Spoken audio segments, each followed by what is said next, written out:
Hello. So, for today, chikahan habang magpe-prepare ako ng food namin for lunch. Magsasaing muna ako. Okay? Okay. Okay, so today, I'm using my other camera kasi wala lang, na-miss ko siya. And, wala, gusto ko lang makipagchikahan. Kasi, I've been having some thoughts on things lately. And if mapapansin nyo, sobrang tamad ko mag... Hindi nyo siguro mapapansin kasi ano lang ako, hindi ko binibigyan ng deadline yung paggawa ko or pag-edit ko. So, let's just, talk about things. Ano bang thoughts nyo na on how, paano kayo makakatipid sa mga bagay-bagay. So, one thing that I do is, of course, home cook tayo. And when I say home cook, as a person na hindi naman nagluluto talaga, puro tayo, kumapit tayo sa prito at instant. So, ngayon, ako ay magluluto ng Delimundo. Okay, so ito ang ranch corned beef style. Usually ito yung binibili namin. But minsan din masarap yung garlic. Still kanya-kanyang panlasa yan. Okay. Okay, so pakita ko lang gano'ng kagulo yung pantry. Napakagulo, diba? Super gulo. May mga pusa pa dyan, oh. May tinapay pa, hala nakakahiya. So, tayo ay magluluto nito. Tcharam! Delimundo. Para tayo ay makatipid. Kayo ba? What are your thoughts? What are your thoughts on vlogging? Do you guys make a script? Do you guys make a drawing board? O, diba may nakiki-epal? Bumaba ka dyan. Okay. So, tayo ay magsasaing. For today. Ako kasi, I am more of go with the flow. Wala talaga akong linear process on how I do things. I usually just upload and then panunuorin ko. Kaya inis na inis ako. Tamad na tamad ako mag-edit kapag yung alam ko yung vlog ko or video ko is super haba. It will just end up sa dump folder. So there. I think this is a better view of things. Okay, going back sa pagsasaing. Super tamad ko mag-edit. Bakit? Kasi, ang haba ng mga video ko. So, prefer ko lang. So, tinaas ko muna. Ayan. Tayo ay magsasaing. Okay. So, going back. Sabi ko nga, wala akong format or linear klase ng pag-e-edit. More of kung ano lang yun nandun, kung ano yung makita ko, mapanood ko, yun yung i-edit ko. Kaya tamad na tamad ako mag-edit kapag super haba. Especially if it's a type of video na more of talking. Kasi kailangan ko pakinggan talaga. Unlike kapag yung puro galaw lang, diba? Pwede yung pasok-pasok na lang. Kayo ba? Paano ba kayo mag-edit? Kasi alam nyo, napapanood ko minsan sa mga video editing. Syempre, work in progress pa rin naman ako. Hindi pa ako ganun kagaling. I'm not a professional. Ako lang nag-e-edit. Okay. Minsan nga naiisip ko, kung may pera siguro ko. And if it's something na gusto ko maging monetary, mag-hire ako na nag-e-edit. Kaya lang, wala naman tayong masyadong subscribers at viewers. And I'm not the type na, uy, i-like nyo naman, i-subscribe nyo, ganyan. Unless if it's something na gusto ko talagang tahakin sa profession. More of, parang diary vlog lang. Kumbaga, hindi ko siya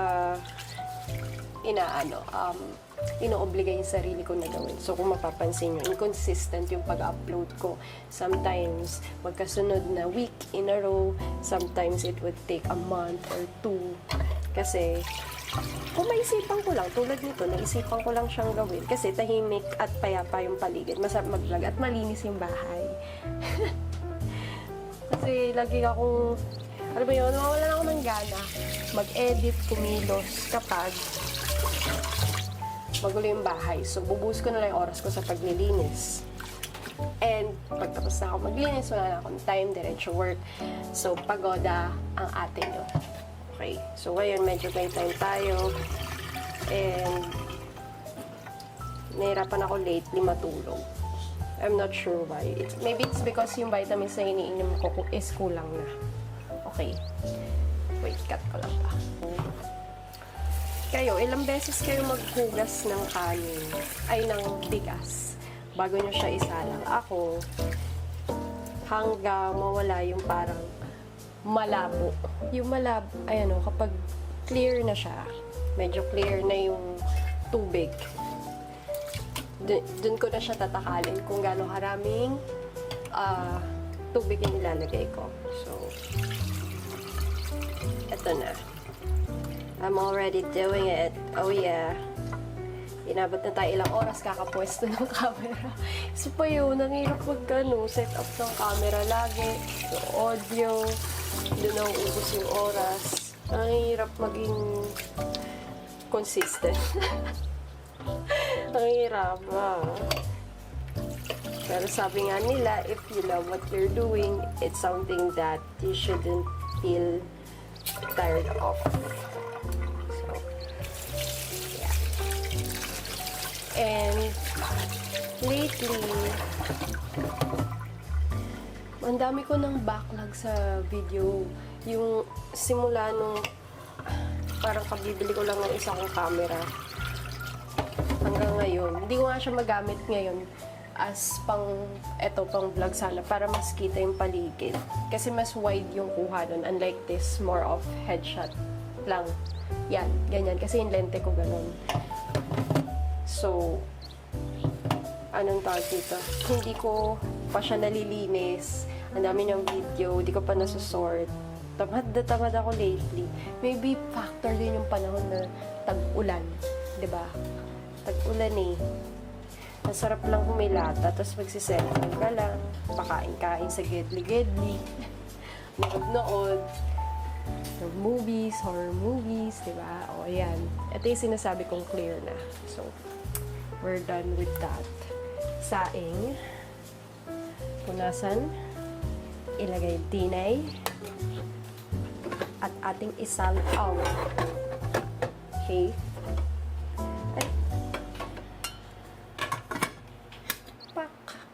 Ganun lang kasimple ang buhay. Dalaga. Ang buhay, hindi pala ako dalaga kasi meron na akong 7 pusang anak na mas matindi pa sa tao kung asikasuhin.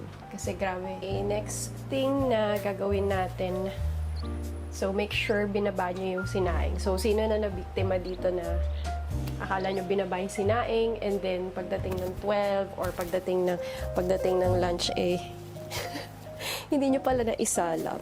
Very good kayo dyan. Ako ilang beses na. Ever since, parang naging graveyard shift ako. Sobrang makakalimutin ko. Sobra. Isa yun sa, tinatry kong baguhin. So, hindi naman lahat, pwede nyo naman bawiin yung tulog nyo. It's just that, lately, mas swerte na ako pag naka 7 hours sleep. Ang usual kong tulog is 5 hours. That ibabawi ko sa hapon yung tulog. Okay. So much for that. Tayo ay magluluto ng Delimondo. Delimondo. Baka naman.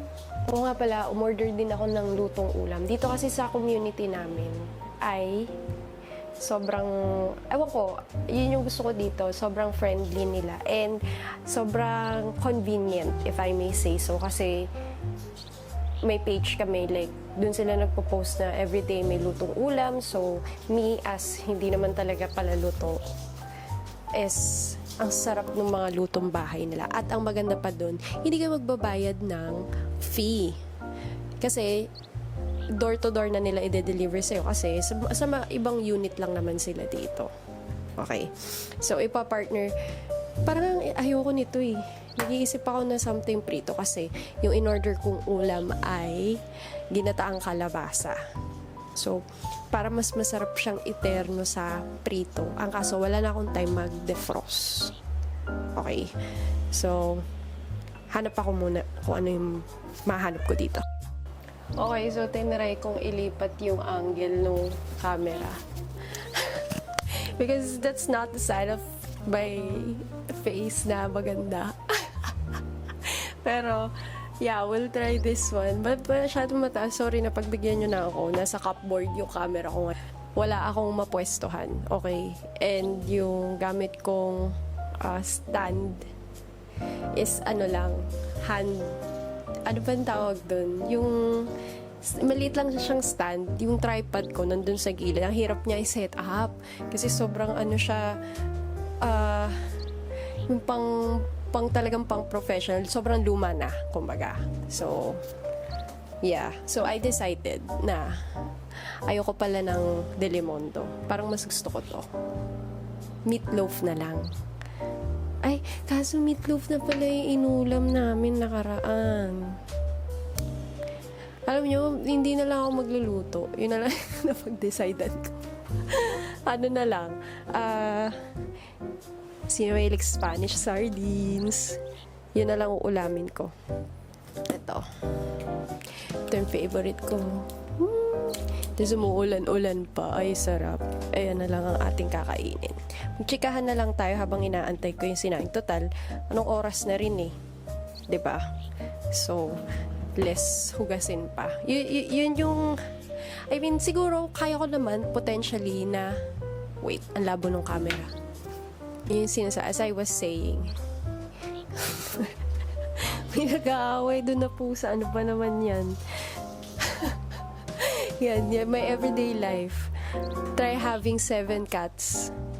You'll understand. Para ka na rin may anak na tao sa gulo nila. O, diba?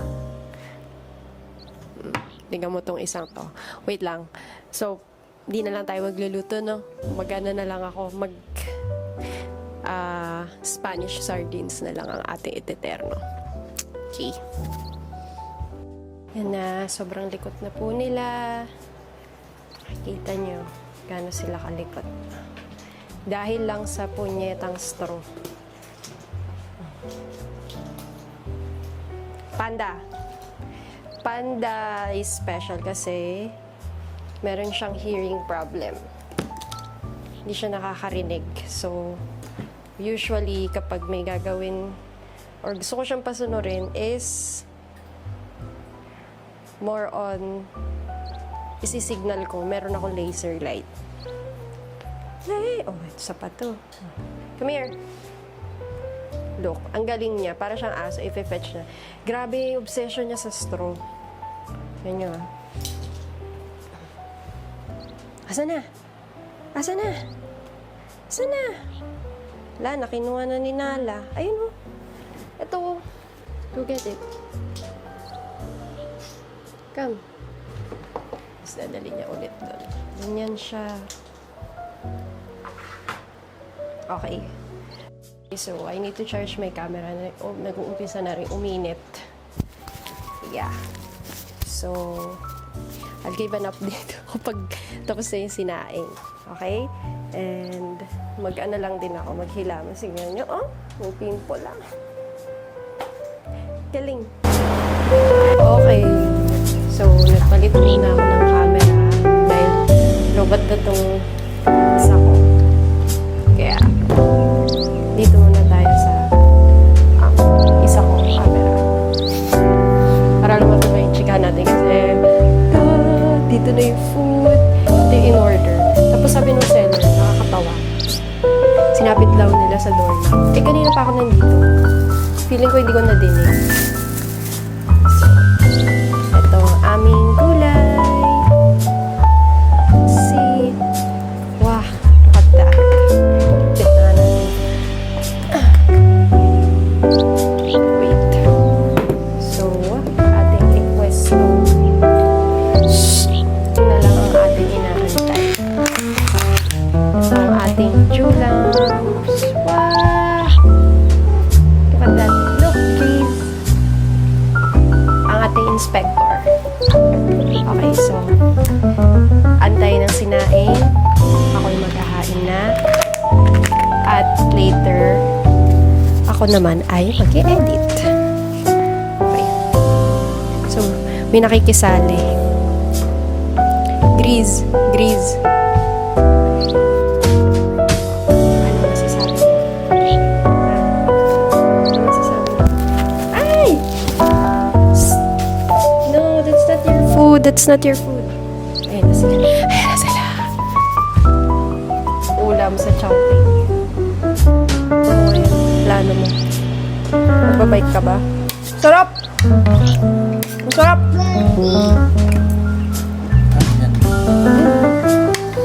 Kala ko magbabike ka kasi nakaano ko eh. Sarap magbike, yes. Sarap magbike. Kunin mo itong pork. Ay. Almost done eating. I'll get back to you guys. Tapusin lang namin ito pagkain. Bukas para bumili ng kape. Ngunit nagbabadya ang panahon. Here dito sa lugar namin. Lagi kami nag-aabang ng malakas na ulan. Pero never bumagsak. Punta kami 7-Eleven. Ayun na ang ulan. Hindi na lang ulan. Lumakas. Ayun na. Okay, ay nandito na. Wala ko yung kape ko. My favorite. Kaya. Ang saya. Favorite. Ikaw. Okay, lapit na kami ng ulan. Wow. Maulan. Hindi pa rin siya nakakapili ng inumin. Hot Wheels. Basahan? Kami ay na-stop. Nantay namin sa Manila. Kami ay biglang hinto nung ulan, no? Napabili tuloy kami noodles. Ang usapan, kape lang eh. Pero masarap yun, i-merienda namin sa tinapay. Di ba? Di kasi kami nakapag-bike eh. Dapat magbabike kami. Bata pa naglalaro sa playground. Kaso ang dulas ng sahig. Masyado man. Ano pa naman yung bike ni Pert? Yung akin baka pwede pa. Yung kanya kasi road bike. Road bike tawag doon, di ba? Yung manipis yung rolling. Parang luminis siya. We hate it. Price tags. Price tags. Okay. Update na lang. Nandun na kami. We are back here sa unit. And pagbalik namin, dumating na ang nakakatakot na bill. Mamaya na namin bubuksan yan. So, this ends my vlog. Wala lang, pinakita ko lang yung araw ko. Kasi mag-e-edit na ako at malapit na yung work. So, magpe-prepare na ako ng mga gagamitin ko. I'll see you next time. Okay, bye!